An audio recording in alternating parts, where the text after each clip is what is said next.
Undisputed. We are live from Los Angeles. I'm Alex Curry here with Skip Bayless and Shannon Sharp. Good morning, guys. How we doing today? What's so funny? Yeah, me and Alex. You laughing? Yeah, me and Alex tag team you. You see how she dressed? See what I got on? Yeah, your day come. Your day number today. You text last night? Your day number. Did you? Are you besties now? No, you're not. I'm just asking. You just by yourself. All I care about right now is that the countdown has begun toward the potential Super Bowl showdown on Sunday. The NFC's best teams, maybe the two best teams in pro football right now, facing off at the Super Bowl site right here in Los Angeles at SoFi. I've got Bucks, and you unfortunately have Rams. You want to go see it? You want to go? I'm thinking about it. Okay.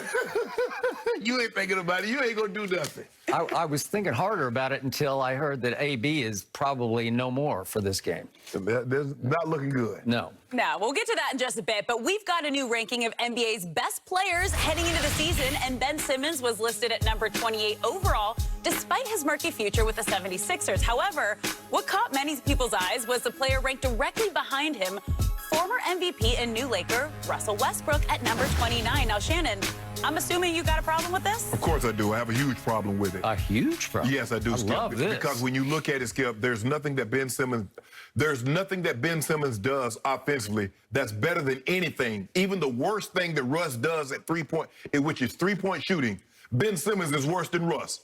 So if we still look at scoring, is Ben Simmons better than Russell Westbrook at scoring? No. Is he better at passing? No. Is he better at shooting? No. Is he better at rebounding? Russell Westbrook is 6'3" tall.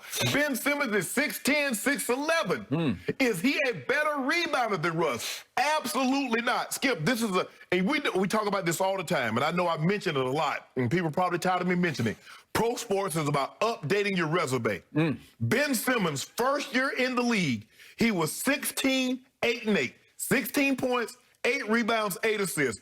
Last year, he was 14, 7 and 7. So instead of improving in statistical categories, he's regressing. So I'm trying to figure out, how do you get that? You say, well, you know what, Shannon? On the defensive end, Ben Simmons is a monster. Is Ben Simmons more dominant on the offensive end than Russell Westbrook is on the offensive end? I don't believe he is. I don't believe Ben Simmons is a more dominant defensive player than a force of Russ is on the offensive end. Skip, I'm baffled by this. And I think what we're starting to see is that everybody sees the potential in what Ben Simmons can be. What someone can be and what they actually are two entirely different things. We've seen man, this joker's so talented. Ooh, he has all the talent. He can run, jump, catch. He can do everything. Okay, well, so when is he going to do it? Ben Simmons is 6'10", 6'11". He has all the tools. Yes, he can dribble the basketball. Yes, he can facilitate the offense. He can rebound. He can assist. But, Skip, when is that talent, when is that going to meet the potential, manifest itself on the court, and we see the finished product, and we say, well, God. There's a difference. When we look at Kevin Durant, if Kevin Durant was just 7 foot tall and he wouldn't do what he's capable of doing, we like, man, KD has it all. He's 7 foot tall. He can do this. He can do that.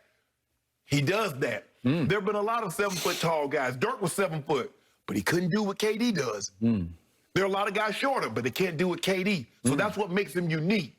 There are a lot of guys that can't shoot in the NBA. That's not unique to Ben.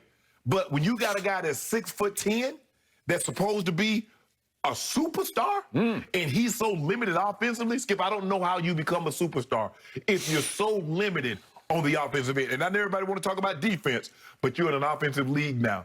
Defense doesn't carry the same weight. Now, you have to play some defense, but it doesn't carry the weight like it did in the 80s and the 90s when teams were really defensive-oriented, Skip. And you saw 73-75 ball games, 80-79 ball games. Now, you don't see that. So I have a huge problem with Russell Westbrook being ranked behind Ben Simmons.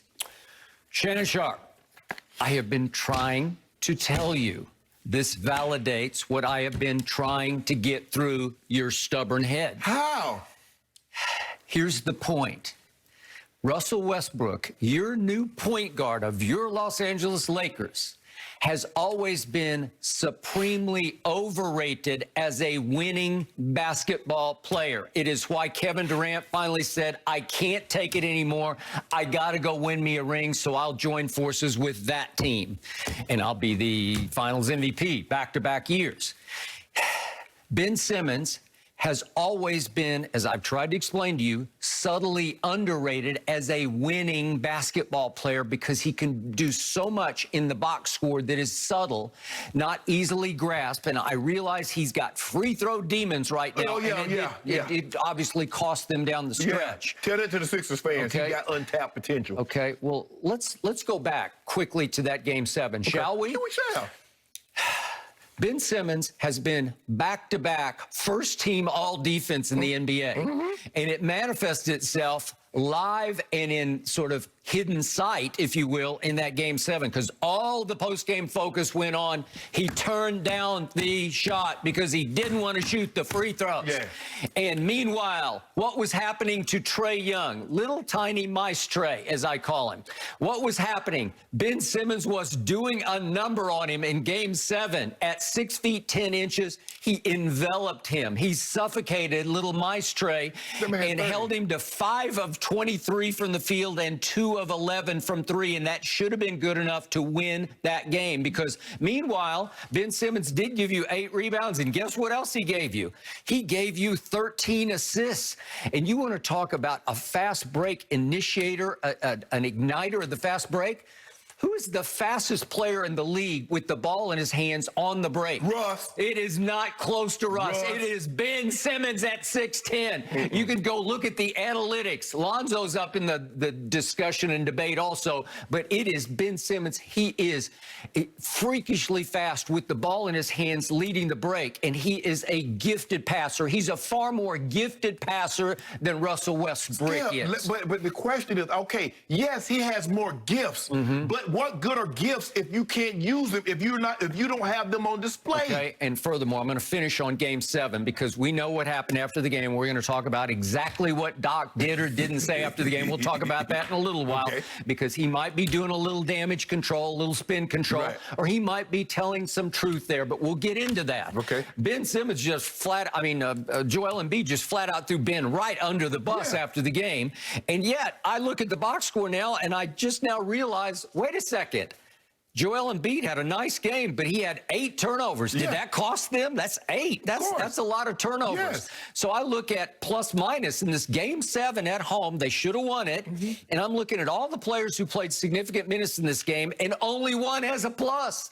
Ben Simmons has a +1 because he subtly is very effective as a winning basketball player. Embiid was a -2. Tobias was a -6. Seth Curry was a -2. George Hill was a -15, and Thibault was a -10. Ben Simmons was a +1 in that game, and I think that was significant because he was doing good things except for running from the free throw line at the end of the game. But Skip, what you're doing is that you're focusing on one game. I'm talking about the totality of the season. I'd love to talk about that. Look at Russ's numbers. Okay, who was the 1 seed last year in the East? Was it your guy in Milwaukee? Was it Giannis? No, it wasn't Giannis.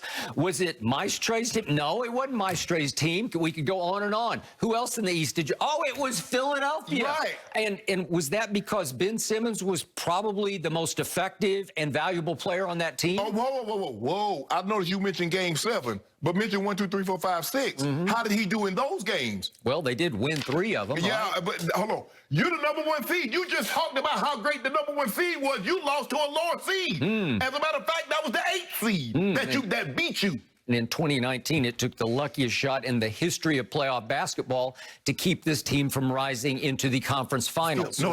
This is a 2021 ranking. We're talking about right now. Okay. And there's no way. I don't know how you come. And MC Skip, again, people keep basing it on talent. Talent. What about performance?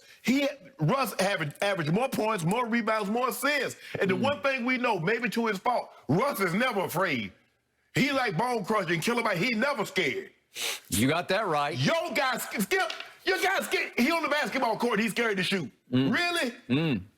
So I wish that Russ was a little more scared to shoot because he has proven over 13 years in this league to simply be the single worst superstar jump shooter in the history of professional Ben basketball. Simmons says, hold my beer. Okay, well, he doesn't even try to shoot. Okay. Russ is a high-volume three-point shooter, and if I look at since he came into the league, 246 players have attempted over that 13-year span at least 3 threes a game, Yeah.